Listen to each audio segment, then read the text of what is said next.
New images tonight of efforts to contain a wildfire burning just off the Gunflint Trail. Fortunately, the 10-acre Daniels fire is now fully contained, and crews are just starting to mop up those hot spots. Good evening, I'm Dan Wolf. And I'm Laura Lee. Thanks for joining us. As we face a dry start to fall, millions of federal dollars are headed to northeast Minnesota to prevent future wildfires. Northern News Now's Madison Green visited Ely today to learn how that money is going to be put into action deep in our forests.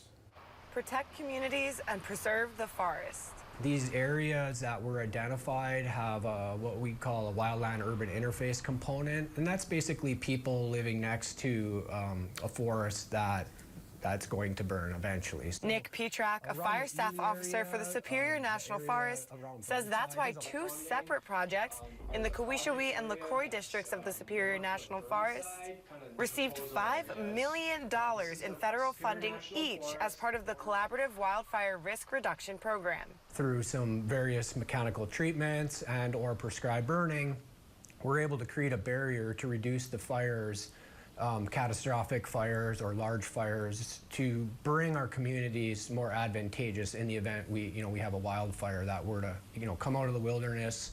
The goal of the projects is to take the forest from looking full and dense to actually being open and being able to see through the trees. When you have a bunch of trees in a small area, they start to compete with each other for resources, and it ends up killing some of the weaker trees. And those trees, if left there, they're dead standing trees, and that becomes fuel for wildfires. Part of the funding may go toward educating the public about what they can do on their privately owned portions of the Superior National Forest.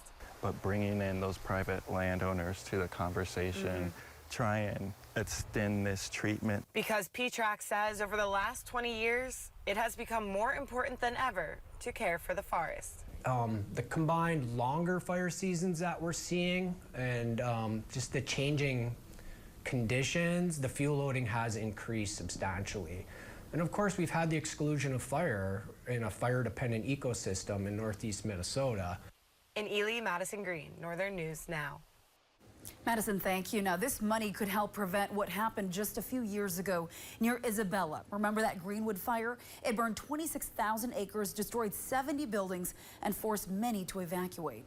In the last 4 years alone, there have been more than 4,000 wildfires in Minnesota. Last year had a relatively quiet wildfire season, and still the DNR spent $23 million fighting flames and doing prevention work. 98% of all Minnesota wildfires last year were human caused.